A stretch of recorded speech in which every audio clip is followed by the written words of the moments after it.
Noun. Rotatria. Page 86, paragraphe 50. Noun. Yenikat Torah shebe'alpe. Ibigniza min hashamayim. Ubigalui me'aaretz.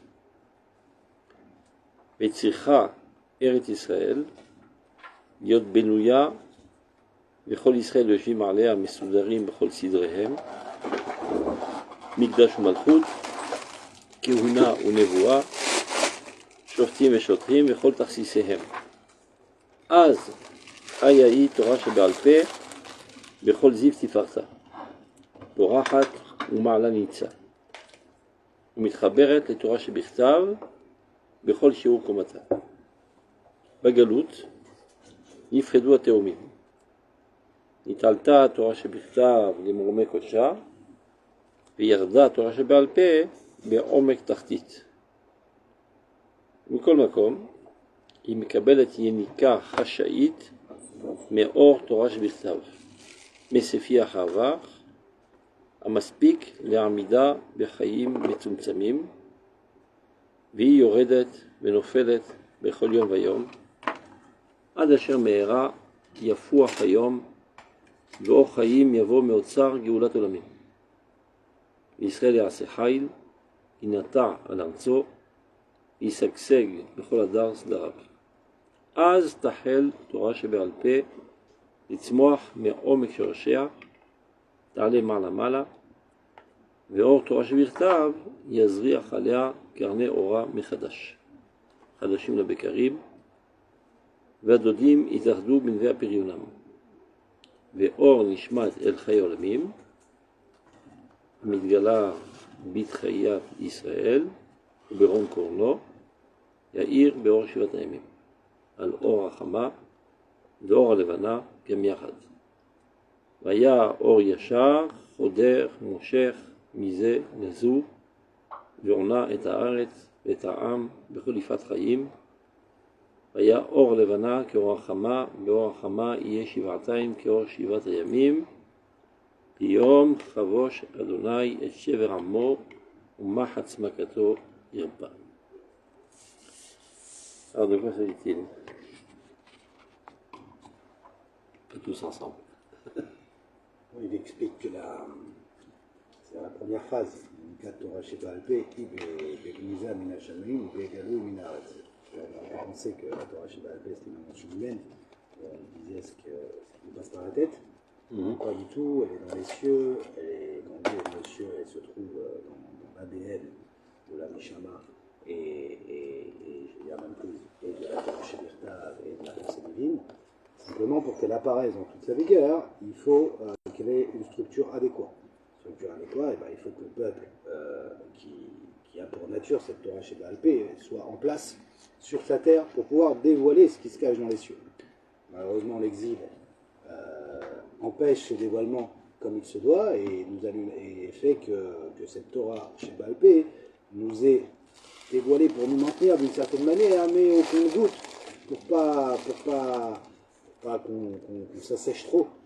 Et viendra un temps où, justement, ce temps est arrivé, où la structure nationale se remet en place, et donc maintenant la Torah Sheba'al Peh, telle qu'elle est voulue par le Créateur, peut réapparaître à un kéli suffisant, et on entraînera avec elle ce lien entre la Torah Sheba'al Peh et tout ce qui est écrit à la fin du paragraphe. Parfait. Donc on reprend. Donc il n'y a qu'à Torah Sheba'al Peh. C'est-à-dire d'où on tête la Torah Sheba'al Peh. Yinika c'est tété. Il s'en sert énormément du mot tété. Yinika Torah Sheba'al Peh. C'est-à-dire qu'est-ce qui alimente la Torah Sheba'al Peh? Alors de manière cachée, elle est alimentée par le ciel et de manière dévoilée par la terre. Qu'est-ce que ça veut dire? Parce qu'en fait, qu'est-ce qui a donné naissance au développement si ramifié de la Torah Sheba'al Peh? Ce sont les questions des gens. Monsieur le rabbin, je suis dans une situation complexe, telle et telle. Comment trancher? Donc a priori, tu peux dire, si ce n'est qu'il y avait eu cet événement, ce ridouche n'aurait pas apparu. Donc tu peux dire que c'est quelque chose de totalement lié à ce monde-ci. C'est vrai que, du point de vue les circonstances qui ont fait naître cette Torah, c'est une circonstance de ce monde-ci, mais en fait ça a permis de faire descendre dans ce monde quelque chose de céleste. Chaye Olam, Shanatar Betochenu, la vie éternelle qu'il a ancrée en nous, Bisrazal, Zut Torah Shebe'al Peh. Mais c'est Torah Hashem. Et quand un rabbin enseigne la Torah, même s'il mentionne aucun pasouk, et a priori il dit des pensées qui lui sont propres, tu n'as pas le droit d'écouter avant de dire Baruch Ata Hashem Noten la Torah. Béni sois-tu l'Éternel qui donne la Torah. C'est pas l'Éternel qu'on veut parler, c'est M. Bokobza. M. Bokobza n'est qu'un tuyau qui fait apparaître dans ce monde la voix divine. Et avant d'arriver à ça, il faut que lui-même soit rempli de crainte de Dieu, de connaissance des fondements essentiels de la Torah, d'application de la mitzvot, de la correction de toutes ses vertus, etc., etc. Et alors, ayant étudié énormément de Torah écrite et de Torah transmise, il commence lui aussi à exprimer sa propre Torah, Torah divine, qui est Torah Hashem Chetzo, ou Torato Yege Yom V'Layla. Sur ce passouk, au début c'est Torah Hashem, et après Torato. Et Torato est Torah Hashem. Donc, cette Torah chez Be'al Peh qui paraît être née des circonstances de ce monde-ci, en fait, ce n'était qu'un catalyseur des circonstances pour faire apparaître la Torah divine dans ce monde. Donc, il n'y a quatre Torah chez Be'al Peh, il begniza min hashamayim, et ça on ne le voit pas. Bah, begalou il m'arrête. C'est-à-dire, les gens posaient des questions, et le rabbin s'est cassé le crâne, aller chercher fouiner dans le Talmud pour trouver une réponse. Maintenant, vu que la Torah chez Be'al Peh, en fait, c'est l'expression de l'âme d'Israël, donc, pour qu'il y ait expression, encore faut-il qu'il y ait d'abord et avant tout essence. Cette expression, c'est l'expression d'une certaine essence. D'accord ? Mais si l'essence n'y est pas, il n'y aura pas d'expression. Ici, il reste un minimum d'essence, mais l'expression aussi sera minimale. Dès qu'on a été exilé en dehors d'Israël, l'âme d'Israël s'est élevée aux cieux. Donc on est vide d'âme. Donc on n'a pas tellement encore exprimé, parce qu'on n'a rien dans le ventre. Et c'est pour ça que la Gemara dit Me'ach Yisrael galou min kova, melcha bitul Torah gadol mizeh. Mamarshaki moshivani zu talmuda shel Bavel. Parce que c'est les derniers résidus d'âme qui est en nous qu'on était capable d'exprimer en Eretz. Et donc en revenant en Eretz Israël, évidemment, et en reconstruisant toutes nos structures, c'est ainsi que l'âme collective d'Israël, Shekhinah, nous incarne à nouveau. Et alors, lorsque le rabbin commence à parler, eh bien, il parle de l'âme d'Israël. C'est clair ? Donc, Inika Torah shel Be'al Peh b'gniza min hashamayim ou begalui me'aretz. Et donc, Tzricha Eretz Israël yot benuya. Il faut d'abord avant tout qu'Eretz Israël soit reconstruite et que tout le peuple d'Israël soit installé sur elle, Mesoudarim bechol sedariem, avec tous les ordres normaux de la nation, les quatre éléments essentiels qui sont Mikdash, Malchut, Kehuna, Venevoa. Le Beth Mikdash, le royaume, c'est-à-dire la souveraineté nationale, les Kohanim, qui enseignent la Torah au peuple d'Israël, et la Nevoa, c'est la prophétie.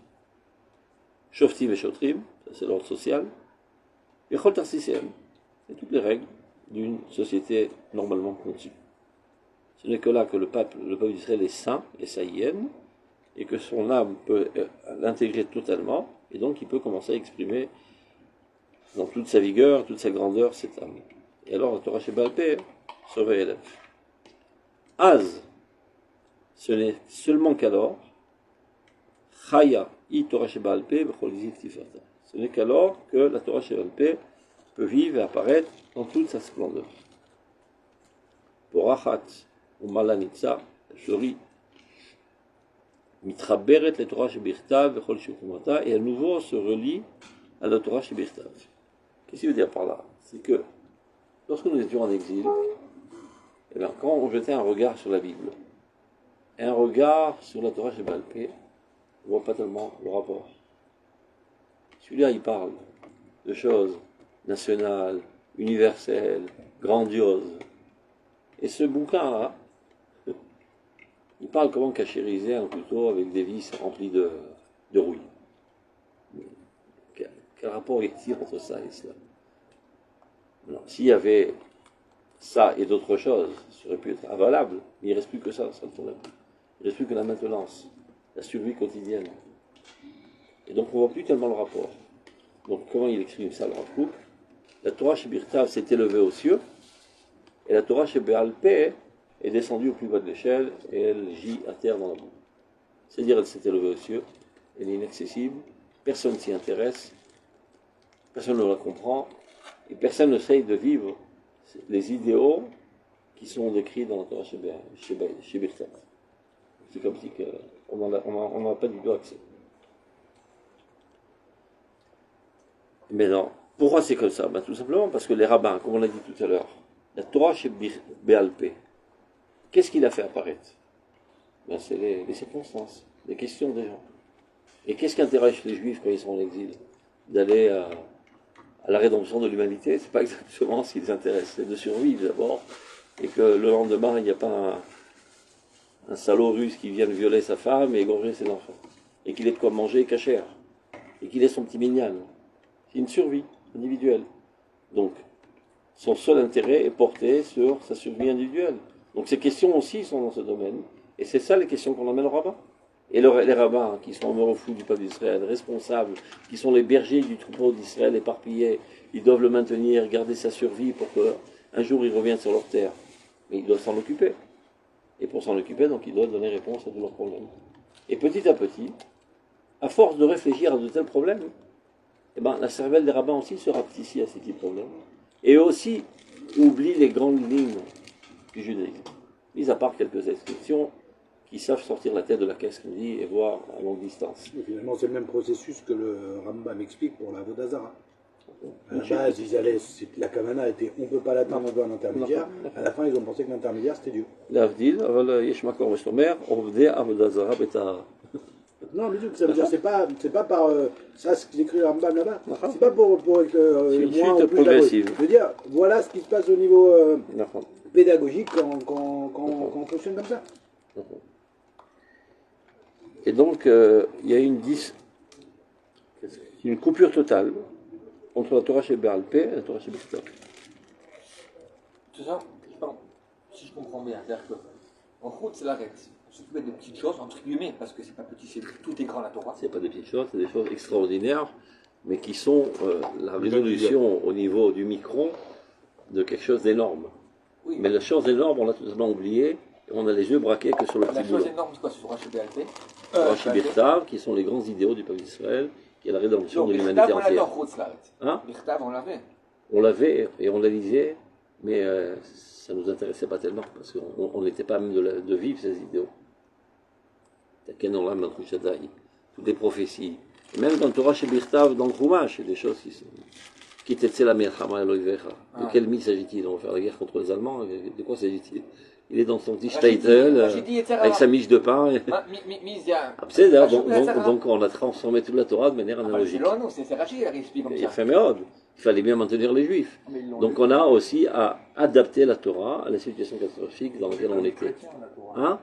Comment? On a lu la Torah comme les chrétiens.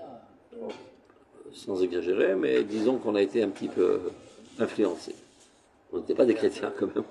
On était influencés. Il semble qu'il y a un phénomène psychologique, c'est l'anthropomorphisme.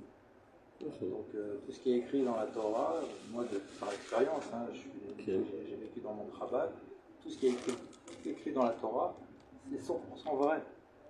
Évidemment. Non, mais ce que je veux dire, c'est, comme disait Hugo, celui qui croit au buisson ardent, il est dupe de la métaphore. C'est-à-dire que quand l'épisode où Abraham, dans le Midrash, on dit qu'il y avait deux...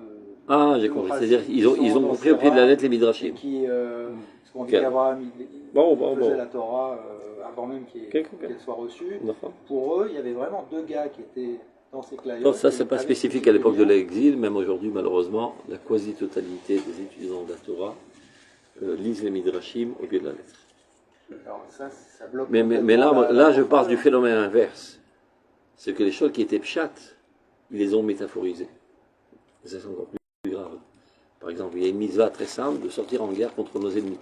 Et comme on ne vit pas du tout cette dimension, donc on est obligé de donner une interprétation à notre situation catastrophique. Donc on parle, il a fait pour venir en aide au peuple d'Israël, évidemment. faut bien donner une actualisation de la Torah Non, qui est mais aussi Rachid vraie. explique- C'est non. pas quelque chose qu'on a Voilà. inventé. Regarde, Chien. Rachid, quand même. C'est pas quelque chose qu'on a inventé de toutes pièces. C'est pas quelque chose qu'on a inventé de toutes pièces juste pour contenter les Juifs pour pas qu'ils s'ennuient. Ouais. C'est aussi vrai qu'il faut faire la guerre contre les Yetzirah. Mais ça, c'est un sens deuxième. Le sens premier, quitte la Melchama, l'Ovecha, c'est la guerre. Parce qu'on parle d'un peuple normal sur sa terre, et pour protéger tes frontières, il faut faire la guerre. Mais donc, comme en exil, cette situation n'existait pas du tout. Donc, on ne sait pas quoi faire avec ces psukim. Il faut donc les actualiser à notre situation catastrophique, dans laquelle on n'a pas de pays, on n'a pas de souveraineté, on n'a rien. Donc, qu'est-ce qui reste de ça? Une ombre floue de ce qui est marqué. Et Rachid ne vient pas, quand il dit ça, il ne vient pas annuler le pshat. Évidemment. Il fait que tu as lu le pshat. Agav, Rachid n'explique jamais le pshat. Ah. Agav, Rachid explique toujours le drash. Oui, non, mais ça veut dire, parce qu'on dit à Rachid, non, Rachid, il t'a donné, bien, il comprend ta situation, il te dit, tu peux comprendre ici, parce que je sais que tu vas te poser la question, où on voit ces guerres. Il n'est pas nul d'annuler ce point-là. Bon. Et nous, par défaut, on a annulé tout ce qui ne nous concerne pas. L'histoire d'un peuple, d'un royaume qui est fort et qui doit éclairer le monde, on l'a mis de côté, on a parlé que de Bassar Bechalal. On va lire quelques morceaux dans Roth, d'abord, il va expliquer ça. Donc, on prend. Donc, Bagalout, pendant l'exil, Nifredou à Théomim. Ces jumeaux-là, la Torah Shebirtav et Shoshampé qui devaient les mains dans la main, ont été séparés. Nitalta Torah Shebirtav les Mourmekosha, la Torah écrite dans laquelle sont décrits les grands idéaux, les lignes essentielles du judaïsme. Elle s'est élevée aux cieux, donc inaccessible. Veyarda Torah Shebalpe Be'arom Ektartit. La Torah Shebalpe a sombré au plus bas de l'échelle. Elle s'occupe de maintenance technique quotidienne. Pourquoi sombrer? Elle a chuté. Oui, mais. Yarda. Yarda Torah, je vais appeler Bomet Tarti. Be'arom Ektartit. Au lieu d'être Be'arom Shamaim, Be'arom Ektartit. Elle est déconnectée de la Torah. C'est-à-dire, elle a chuté très très bas. Ou Mikol Makom, mais malgré cela, il ne faut pas se tromper, il mekabel et inika chashaït mitor shebirtav. Tout en étant dans la boue, elle reçoit quand même une alimentation secrète de la Torah shebirtav, et c'est ça ce qui lui donne sa lumière. C'est-à-dire, elle est capable de venir dans l'obscurité, dans les petits interstices de l'obscurité dans lesquels on vit, et nous apporter une petite étincelle pour éclairer nos chemins pendant l'exil. Et c'est ça toute sa grandeur, c'est-à-dire. La Torah chez Béalpé, chez Birtav, elle est inavalable en exil.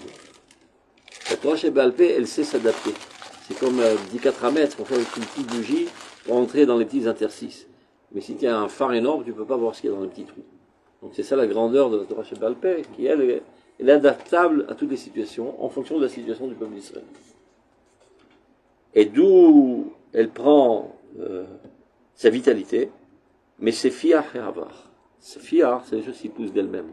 Il n'y a plus de graines. Il reste des graines de l'année dernière, et donc ça pousse encore dans les champs. Donc ça fait bien longtemps qu'on n'a pas été ensemencé de la Torah Shebirtav Befoal, mais il reste en nous, et c'est ça ce qui fait pousser, ça et là, quelques fleurs en nous, en exil. Amaspik, l'Aramida Bechaim Samim, qui est suffisante pour la maintenir dans sa vie minimisée dans laquelle elle vit. Donc il nous reste She'erit Israël, un résidu du peuple d'Israël. Et pour cela, ça suffit, Shiura Shel Torah. C'est tout ce qui nous reste. Un reste de Torah. Arba Amot Shel Halacha. Il ne reste plus, depuis que le Beth Amikdash a été détruit, c'est-à-dire que le royaume d'Israël a été déchu, El Ola Kadul Chobolamo et l'Arba Amot Shel Halacha. C'est tout ce qui l'intéresse. Le monde va en décadence totale. Il ne saura pas se sauver de lui-même. Donc, pour l'instant, Dieu s'emprisonne dans ces 4 coudées de la halacha du peuple juif, en attendant que le peuple juif revienne sur sa terre et reprenne les rênes de la direction du monde. Je crois que c'était pas mieux pendant le temps du Beth Amikdash Hasheni, à Philou. C'est déjà l'exil. C'était pas. Ah, c'est l'exil déjà? Il y avait le Beth Amikdash. C'est l'exil. Pegida Berl. Il a commencé quand l'exil? Alors, à partir de quand ça commence? Chorban Beit Rishon, c'est ça là. Le deuxième Mikdash, c'est pas Mamash Kioula. Ils appellent ça Chazal Pekida Meralba. Un dernier baiser avant l'adieu de longue période. Combien de temps ça a duré cette période qu'on appelle la gratuite? Une gratuite, ça a commencé, selon le Rav Kook, en fait, ça a commencé d'abord par une extrême de matérialisme au Beit Rishon, jusqu'à même matérialiser la divinité, en faire des idoles. Et cette maladie, qui dans le premier temps est sortie sous forme de Avodah Zarah, dans le deuxième temps, elle est sortie sous forme de haine gratuite. Car, quand tu ne vis que la dimension matérielle, eh ben, on ne peut jamais être ensemble, parce que deux corps sont toujours différents. Choné, sonné, on se déteste même. Quand on vit la dimension spirituelle, eh ben, la même vie qui te fait vivre toi, c'est la même vie qui me fait vivre moi. Donc on est un. Seulement lorsqu'on vit une dimension spirituelle, on peut arriver à un véritable amour. Tant qu'on n'est que dans la matérialité, on est dans la haine. Donc le shoresh de la machala de Sinat Rinam, il a commencé déjà au Beit Rishon. Donc le premier symptôme, on l'a plus ou moins guéri, c'est Avodat Zarah, mais le deuxième symptôme, qui est encore plus fort, et en plus les symptômes sont forts, plus ça renforce la maladie, ça a pris 2000 ans pour le guérir. C'est-à-dire l'indifférence totale envers le collectif. Et la vie seulement la dimension individuelle. C'est ce qui caractérise tout l'exil. Donc cette Torah, Yoredet Venofelet, elle arrête de chuter constamment. Bechol Yom, de jour en jour, de mal en pire. Alors regardez, avant de continuer la suite, c'est-à-dire le Happy End, on va voir qu'est-ce qu'il veut dire par là. Regardez la page Samer Zain, Piskat et Dvav.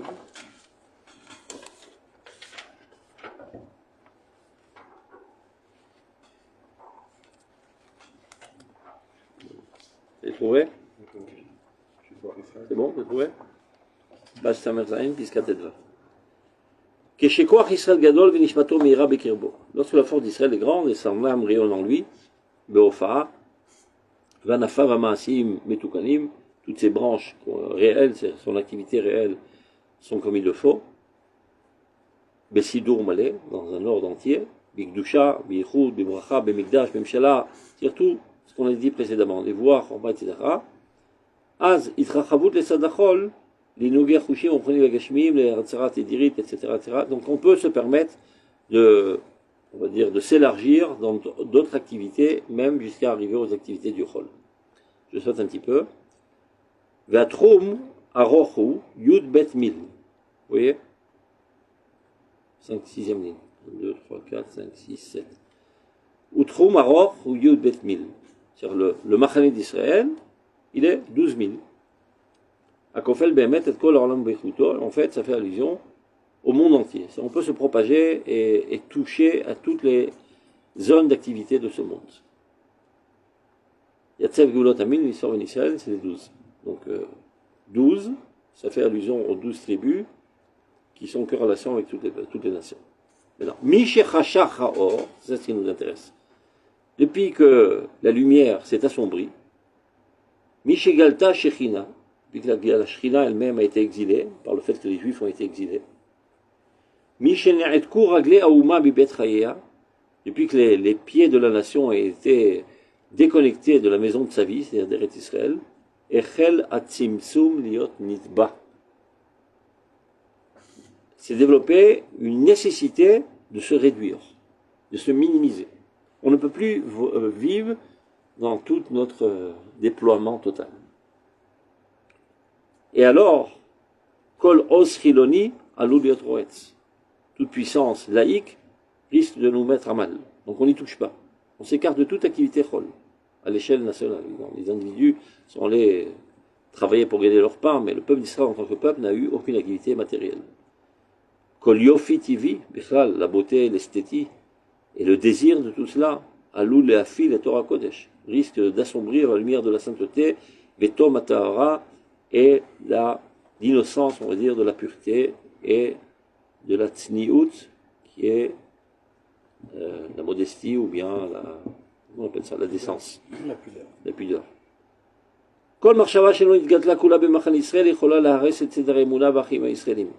Tout ce qui n'a pas grandi totalement dans la maison d'Israël, on n'y touche pas, ça risque de nous faire du mal. Tout engraissement, ça veut dire se permettre un certain confort, mais via les Beïta. Il nous amener à donner un coup de pied à Dieu, nous écarter de Dieu. Mikan, dont tu parlais de tristesse tout à l'heure, alors regarde, tu vas comprendre d'où c'est venu tout ça. Mikan Baou a Otsev Vasigouf. De là est née la tristesse. Un juif religieux est triste. Vas-y, moi. Moins, Mais bien sûr, moi je ne vis pas normalement. Moins de nos jours. Un juif religieux. Ah. On n'est pas des religieux, Baruch Hashem. On est des gens naturels. Quand il disait, ne m'insultez pas. On lui disait religieux. C'est de là qu'a commencé à naître la tristesse. Vers Sigouf, l'abstinence totale. À Kadrout, l'obscurité totale. À Pardanout, au point de se définir comme trouillard. Vous comprenez? Il y en a qui se font appeler comme ça, les apeurés. C'est ça leur définition. Nous sommes des apeurés. C'est pas ce qu'ils disent. On essaie de blanchir. Kadranout va Pardanout. Ou bioter mimashi pa'alu ele al achaim agashmiim, pa'alu al achaim aruchanim, c'est ça le pire. C'est-à-dire plus encore de tous les dégâts que ceci a créé dans l'aspect matériel de la nation, c'est-à-dire dans la pauvreté, la pauvresse, on est battu par l'égoïsme sans nous relever, etc. C'est la matérialité, mais même au niveau de la pensée. Notre pensée s'est rétrécie à des conceptions petites et mesquines et obscures. Il y a d'écart que jusqu'à aujourd'hui, Non. le juif a encore peur de parler au monde sans langue de bois. Mais là, il parle de la notre conception du divin. Elle est rentrée dans un obscurantisme de toutes sortes de émounotes félotes et des superstitions, et pourvu que le ciel ne tombe pas sur la tête, etc., comme Astérix. Il n'y a pas de kéli pour le recevoir si la personne... Donc c'est ça le pire. Le pire des destructions, c'est pas seulement la destruction matérielle, mais c'est essentiellement la destruction spirituelle. Aucune possibilité d'avoir une pensée large. C'est-à-dire qu'il y a une responsabilité universelle, etc. Alterufat argasha, et même de laisser vivre normalement le monde émotionnel, qui lui aussi a été étouffé. Adacher, jusqu'à quand? Adacher yekitzaketz. Jusqu'à qu'arrive la fin de l'exil, et toujours dans le Rav Kook, le mot ketz, qui veut dire normalement la fin, lui il fait surtout allusion au mot yakitza. Yakitza, c'est le réveil. Le réveil de la torpeur de l'exil. Ketz, yaketz. Il s'en sert toujours comme ça. Adacher, yakutz, tu vois. Yakutz, c'est il se réveille à ketz, la fin. Ou pour sortir de cette vision apocalyptique du monde qui ne nous concerne pas. Chez Kol Koré Bekoar, et alors il y aura une voix retentissante en nous, une voix divine qui retentira dans notre conscience profonde, et qui nous dira Al-Chivi Mekomo Aler, élargis le lieu de ta tente. Arrête de te suffire de ces 4 coudées. Veriot Mishkenota Ichiatu, ça c'est le Navi, le Ishayahu. Étends bien comment on appelle ça, le truc de ta tente, tes tentes. Al-Tarshochi, surtout, ne fais pas d'économie. Déploie-toi au maximum. Arichim et Araich, allonge toutes tes cordes. Veite Dotaich Chazeki, et renforce tous les pieux. Kamin Usmol Tifrotsi. Propage-toi à droite et à gauche. Vezarer Koim Irash, et ta descendance conquérira des peuples. Varim Neshamot Yoshivu, et des villes totalement détruites et désertes, ils réinstalleront. Et alors, à Troum Shel Alpaim Ama Akatsar, Olech ou Mitrachev. Un misrak minim alpi alachar, parce que on peut pas sortir plus de Alpaim Ama midrabanan. Midoraita, c'est 13,000 on peut sortir Shabbat. Rabbanan, c'est notre situation d'exil, donc on se rétrécit sur nous-mêmes. Quand la Torah réapparaît dans toute sa splendeur, qui loue Torah Banan, Torah Sheba Alpé, Torah Shebistav. Et alors là, Akol Mitrachef. Kimidat Yeshuatan Israël. C'est en fonction de la délivrance du peuple Israël, Jolechet Ve'ora Kima Kima, qui va en s'illuminant petit à petit. Et c'est comme ça qu'on pourra retrouver d'abord notre grandeur spirituelle, qui déclenchera notre grandeur matérielle, et l'intérêt qu'on portera envers tout ce qui bouge dans ce monde-ci. Maintenant, une autre source pour comprendre, c'est plus loin dans la page Koufret. Un peu impérialiste ouais. Comme On est des impérialistes. Mais pas pour soumettre les autres, mais pour les aider. On est des impérialistes, j'apprends l'Afrique du Sud, on les aide à trouver de l'eau, à apporter de l'électricité, à arrêter de se bouffer les uns les autres. On est des impérialistes. La pensée d'Israël est impérialiste, évidemment. Pas dans la Mais pas vision. dans la connotation Voilà. négative. Et on est aussi raciste. Parce qu'on est, on est une autre race. De toute façon, Et pas seulement une autre race, on est une race suprême. l'étymologie Ce du qui mot exaspère la gauche aujourd'hui. Il n'arrête pas de dire, on d'abord à la Geza Elion. Quel Geza Elion. c'est les plus Mais c'est pas pour autant qu'on doit opprimer les autres. Oui, mais c'est pour ça. Non, mais c'est pour ça qu'on ne peut pas le dire. Parce que c'est pris dans une connotation, dans certains Oui, mais je- contextes. l'étymologie Mais du mot non, raciste, là, c'est à chaque fois, je préserver veux sa ramener. race. Bidouk. Ça a été modifié. D'accord. Et en plus, la gauche, elle utilise Bidou. ça et c'est la Bien plus sûr, raciste. Ce que dit Hitler, C'est- on est la race aryenne, on est les meilleurs, donc on doit écraser les faibles. Nous, on dit on est les meilleurs, donc on doit venir aux aides à tous les faibles. Donc on est raciste. Oui, mais on est obligé. Sans la connotation péjorative Oui, du mais mot on ne peut raciste. pas. On est obligé, si on veut utiliser leur lexicon, Je sais bien. de corriger leur conception. Par exemple, je vais leur parler du Messie. Non, je sais par exemple que les chrétiens et les musulmans, ils ont une conception du Messie qui s'assimile avec une apocalypse. Ça, c'est déjà est un Mais commercial, on ce est que tu obligé fais. de parler. Je vais vous parler de messianisme, mais je vais vous expliquer ce qu'on entend par messianisme. Tzodek. Ou Ça, même ça, s'ils veulent l'utiliser, je vais leur dire attention. ça, c'est Un déjà, autre concept. ça, c'est déjà le chivouk. Mais d'abord, Ah non, oui. tu dois avoir dans le ventre les vraies valeurs. Oui, Maintenant, non, alors, comment non, les non, vendre, non, Slicha. c'est notre paire de manches. Non, non, c'est grave. Je suis d'accord. Enfin, je suis d'accord. Bien sûr qu'on doit avoir les vraies valeurs. Le problème, c'est que même quand on va enseigner aux juifs entre nous, le problème, c'est qu'il y a des juifs qui pensent comme vous dites. Je sais bien. Nachon, on est les meilleurs en truc, mais avec connotation raciste. C'est ça tout le Je sais truc. bien, je sais bien. C'est-à-dire, donc non, à eux aussi, on doit leur enseigner, non. Toi aussi, on va t'expliquer le concept. Parce que tant que tu penses comme ça, t'es pas de fou. Mais si un juif qui pense comme ça, il faut qu'il ait étudié la Torah, parce que la Torah c'est le contraire de la Torah. Il pense sûr. que la Tu connais, toi, des gens qui étudient la Torah et qui pensent comme ça? Non. Il y en a pas Ouais, mal. bah, peut-être on n'habite pas dans le même pays, mais sinon. Alors regardez, page Ça, tout va bien. Koufret. Regarde, Koufret. Amatzav Vagalut, c'est l'article profond qui s'appelle les Malach et Idéot, la démarche des idées. Dans le paragraphe Amatzav Vagalut, Dalet, la piska qui commence Be'en Makom. Vous trouvez? C'est bon? Vous trouvez? Koufret. L'avant-dernier paragraphe. Be'en Makom le spata shel je saute. Itkansa Aïda Eloït. Vous trouvez? Quatrième ligne du paragraphe qui commence. Troisième ligne. Du paragraphe qui commence sur Ben Makom.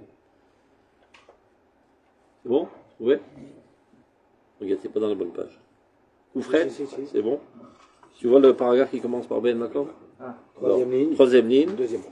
Itkansa Aïda Eloït. L'idée divine s'est renfermée. Bechol Yimei Hagalut, pendant toute l'époque de l'exil. Bekan, Akatan et Adal. Dans un petit ustensile et pauvre. Et c'est quoi ce petit ustensile? Mikdash Merat. Au lieu de Mikdash Merat, la synagogue. Au lieu de Melech Israël, le président de la communauté. Au lieu de Sarah Revacha, il y a aussi, comment ça s'appelle dans la communauté, le trésorier.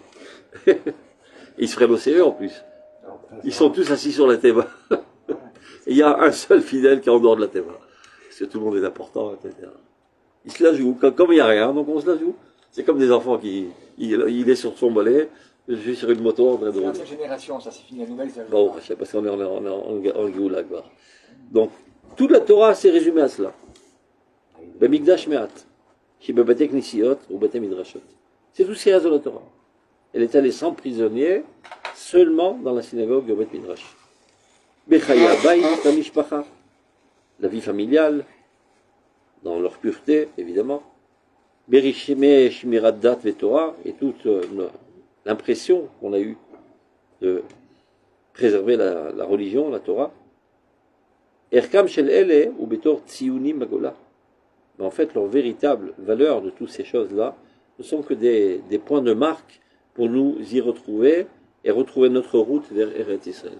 C'est comme l'histoire du petit poussé qui jette les petites pierres pour retrouver sa route. Sridim. En fait, ce sont que des... Comment on dit Sridim en français? Des survivants. Non. Greffure. Oh mince. Il reste que quelques ruines. Comment on appelle ça? Des... Sridim. Sridim Shel Binyan. Il y a un mot en français, ça va sortir. Je suis pas un produit français. Ouais, Yosef n'est plus là.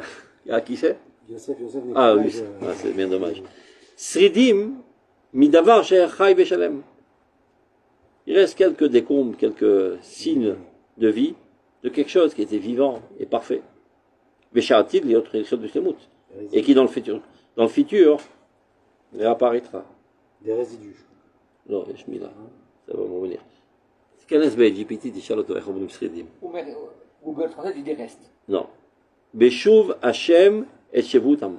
Lorsque Dieu ramènera ses exilés. אז בוודאי, אי אפשר היה לגלות באומה שבורה וחצוצה בעצמות בודדות מנופצות, non, להיגלות. N'aurait pas pu apparaître dans cette nation brisée, écrasée, avec des ossements aussi éclatés. Be'am Mefuzar Bagola, un peuple dispersé dans l'exil. Benatoun Imshissa Belishnia, et qui est haï de tous et opprimé par tous. Aucune chance que dans cette situation, on aurait pu comprendre l'unification des deux idées, de l'idée divine et de l'idée nationale. Inaccessible. Là, comme là, ça n'aurait parlé à personne. Voilà, le mot vestige, taïch. Heureusement qu'il y a quelqu'un qui comprend le français parmi nous. Des vestiges. Donc c'était invivable, indigérable. Kirchosnam et Tifartan Bimekedem, dans toute leur puissance et toute leur splendeur, telles qu'elles étaient à l'époque. Qui sait qu'avant de Rome Rishon, mais comme une Dachel. Biotam Yoshev la Betar Beato. Donc on ne peut pas comparer cette situation avec la situation dans laquelle le peuple d'Israël était en toute sécurité sur sa terre.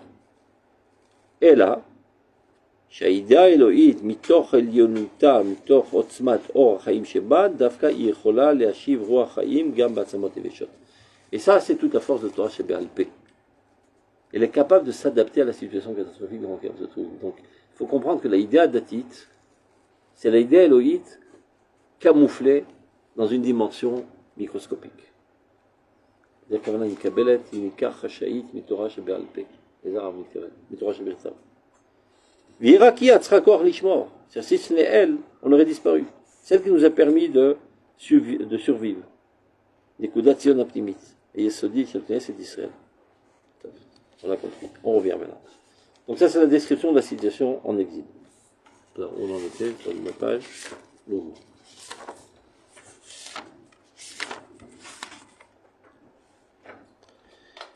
C'est ce qu'il a dit. Mais comme d'accord, mais Mekabel est une ikar chashaït, mais Torah shebichtav. Ça a l'air, on ne voit plus tellement le rapport, mais en fait, elle est alimentée au compte-gouttes, des gouttes microscopiques de la Torah Shebichtav. Mais c'est fier à avoir les dernières pousses qui restent de ce qui avait été ensemencé il y a 2000 ans. Amaspik l'Amida Bechaim Etzum Samim, qui est suffisant pour la maintenir dans cette vie réduite. Elle va de mal en pire, elle chute de jour en jour. Adasher Mehera Yafuachayom. Jusqu'à que très bientôt, dit le Rafouk, il a écrit ça il y a 100 ans. 100 ans, c'est très bientôt. Adasher Mehera Yafuachayom Voachayim Yavo Meotzar Gulat Olamim. Et qu'une lumière de vie nous parviendra du trésor de la rédemption des mondes entiers. Puisque nous, on est le cœur de l'humanité, donc lorsque nous serons délivrés, nous délivrerons avec nous l'humanité entière. Pour ce faire, Dieu injecte en nous, à nouveau, de nouvelles doses de vie qui vont nous faire revivre. Quelle année il a écrit cette Il y a 100 ans. Déjà, on est plus tôt. Dans le coup qu'il est mort en 35. Celui qui a dit là, c'est lui qui a écrit cette pisca. Un peu avant. Un peu. Il a dépassé les 100 ans, je crois. 110, 115, 120. Et alors, d'abord, il décrit la réalité des choses, c'est qu'il y a une injection de vie. Et ceci donne comme phénomène Israël et Aseraï. C'est ça qui permettra au peuple d'Israël de retrouver toute sa force. Inata Latso, la simple. On a expliqué que comme la Shrina est remontée au ciel, on est vide de vie. C'est ça. La Shrina, ça revient doucement. petit à petit. Quand ça revient, la vie elle revient. Bien sûr. Quelqu'un qui est mourant, et tout d'un coup il se met à revivre, il fait du sport, il court, etc. On était à l'hôpital, presque mourant, agonisant. Et de la vie revient, donc on retrouve toutes nos activités. Donc la Shekhinah, elle a commencé même à revenir au Khoutzlaret déjà. Parce que Non, non, avant- c'est elle qui nous fait venir. Oui, elle nous fait Voilà. venir, mais pour ça, elle nous injecte d'abord du Havi pour qu'on revienne. Et Si donc tu- ça si tu commence veux. en Khoutzlaret. Oui, c'est elle. D'accord. En vue des Ah, oui, Israël. en vue de l'Israël. Bon, bon.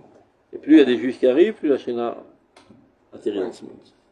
Chaque juif qui vient, il fait rajouter de la Shrina dans l'État d'Israël, et ça renforce l'économie, l'armée, l'agriculture, la technologie.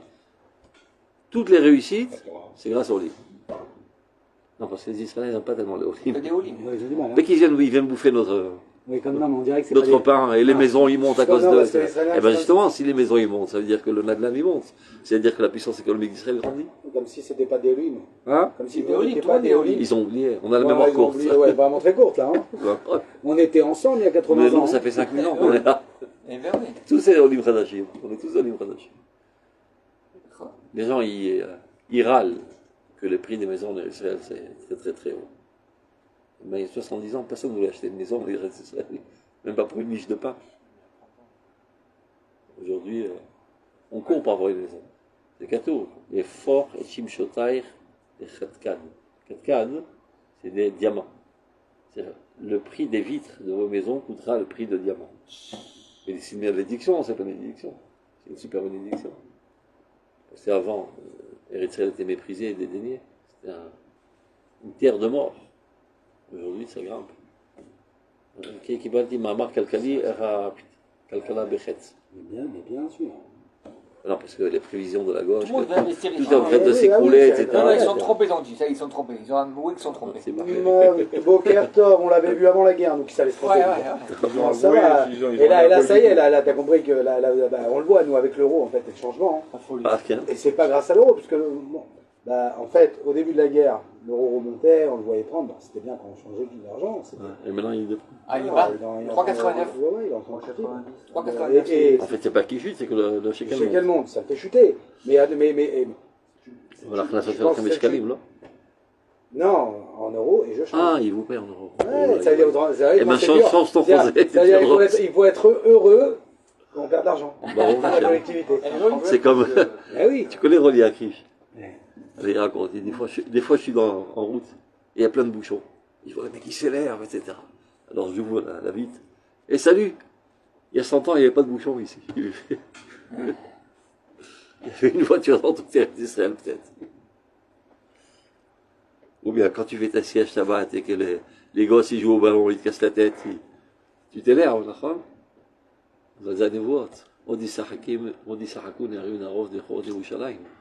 Quand il dit ça, il faut voir le contexte. Tout est Israël est brûlé, il n'y a rien. Tout est incendié. Il ne reste pas âme qui vive. Ni enfant, ni vieillard, ni rien.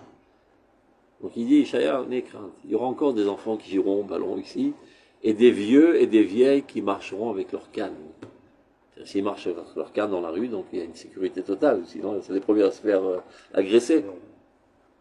Donc pour tous les gens qui râlent, ou bien tu peux pas marcher sur les trottoirs de Jérusalem, pour arriver chez vous, c'est la galère.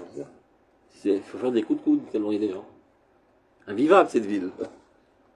Bon, à l'époque du Ramban, il n'y avait pas un minyan à Jérusalem. Vous savez ce que ça veut dire? Il y avait un minyan de juifs à Jérusalem.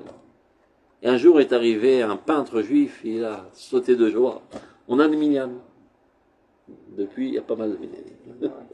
On est presque 1 million de juifs à Jérusalem, c'est vrai. Bon, machin. D'ailleurs. Aval, c'est comme ça, on est des râleurs. Ben Balanes, celui à qui arrive un miracle n'est jamais conscient du miracle dans cette Ça vie. provient du fait qu'on veut toujours améliorer la situation. Ouais, bien qu'on est des râleurs. Ça dépend comment on voit les choses. C'est ce symptôme de matérialisme. On est un peuple de râleurs, c'est à deux. Ram Keshaoré. Un nuque dur, têtu comme des bulles. C'est à double face, parce que aussi on laisse pas. On est bien déterminé. Donc il atteint l'arceau. Le peuple sera à niveau installé sur sa terre, Visaksek, Bechol Hadar Sdarav, et va fructifier et se propager dans toute la splendeur de toutes ses ordres. Astachel Torah Sheba'al Peh Litzmoach. Ce n'est qu'alors que la Torah Sheba'al Peh reprendra sa vigueur et sa grandeur. Elle repoussera. Litzmoach, mais Omek Shorshia, du plus profond de sa racine. Et sa racine, c'est Or Israël, Or Hashem. Talemala mala. Elle se relèvera. Ve'or Torah shebirtav, yazriach alea karneora mechadash. Et à nouveau, la Torah shebirtav rayonnera en elle de ces rayonnements à nouveau. Qu'est-ce que ça veut dire tout cela?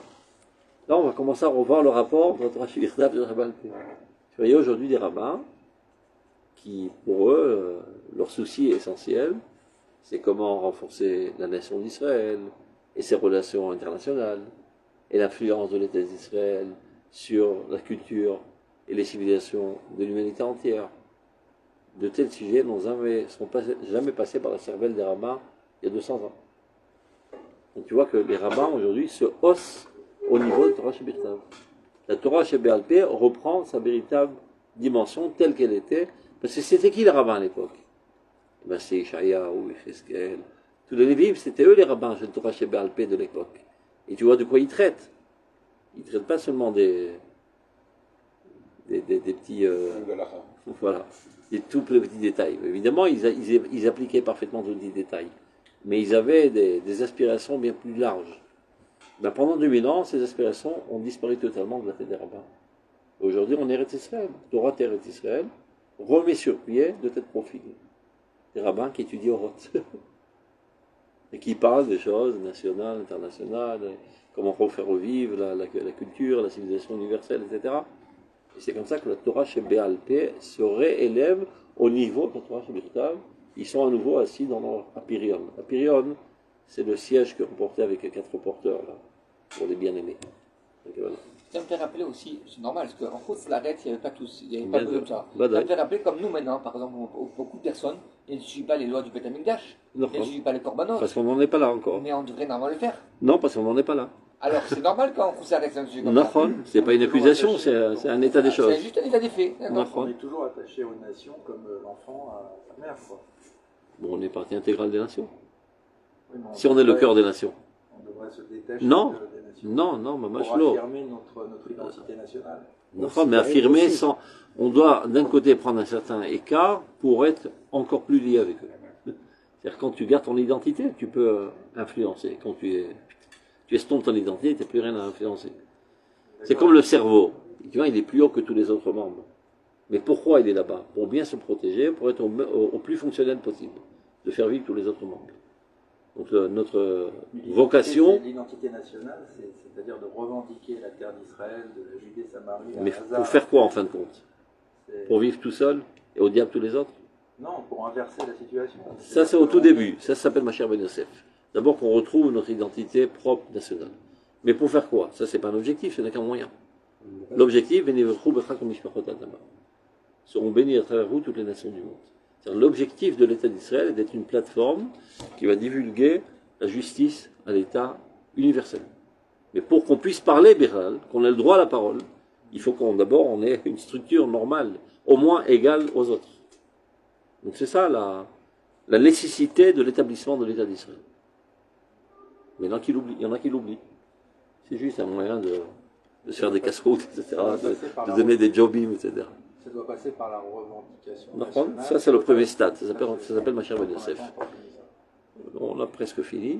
On est en bonne route. Ça s'appelle Mashiach ben Yosef. Il est marqué dans les sources que Mashiach ben Yosef doit être finalement mis à mort pour laisser place au Mashiach ben David, qui est l'universalisme. On termine vite fait, parce qu'il est tard. Donc, Vadodi Mitardou Benver Pirian. Et à nouveau, donc, ces bien-aimés vont se réunir dans cette chaise royale, hein, avec les 4 porteurs. Ve'or Nishmat El Chay Olamim, la lumière du vivant de tous les mondes, Akadosh Baruch Hu, Amit Galé, Betriat Israël, qui est en train maintenant d'apparaître par le biais de la renaissance d'Israël, ou Bérom Korno, et par le fait que sa stature est réélevée, Yair Be'or Shivat Hayamim, éclaira les 7 jours de la semaine, Al Or Hama Vor Levana, éclairera aussi bien la Hama que la Levana, aussi bien Torah Shebirtav que Torah Sheba'al Peh. C'est-à-dire notre compréhension de Torah Shebirtav va grandir, parce qu'elle est absolument parfaite, mais nous on va la comprendre davantage, et de même Torah Sheba'al Peh. Vaya Oram Yashar Or Choder ou Moshe, c'est-à-dire c'est Or Yashar Or Choser. Plus la Torah Shebirtav apparaît dans Sheba'al Peh, plus ça renforce notre compréhension de Torah Shebirtav, et plus ça encore plus ensemence, c'est une loupe infinie. Ve'ona et haaretz ve'et ha'am, et c'est ça ce qui va, la note en hébreu, Belachon HaKodesh, c'est parler à voix haute. Ve'ya'anu ve'yomu, marqué dans le Tanakh. On leur a pas posé de question, on a ve'ya'anu. Aujourd'hui, la note, c'est donner une réponse. Belachon HaKodesh, c'est dire très fort. Ve'ya'anu ve'yomu, c'est-à-dire ils ont dit à voix haute. Donc, le message divin sera très très fort au niveau de la terre, au niveau du peuple, dans toute la beauté de la vie. Et alors, jusqu'à présent, Or Levana, il est réduit, en plus il s'éteint de temps à autre, il sera constant comme Or Achama. La Torah chez Baal Peh sera exactement au même niveau que Torah chez Birtav. C'est-à-dire, elle traitera des mêmes sujets, etc. Mais Or Achama lui-même va grandir 7 fois plus. Ce qui va faire grandir 7 fois plus aussi, Torah chez Baal Peh. Et tout ça, quand ça aura lieu, tout ça c'est des névoot, Beyom, Havosh, Hashem et Shevaramo.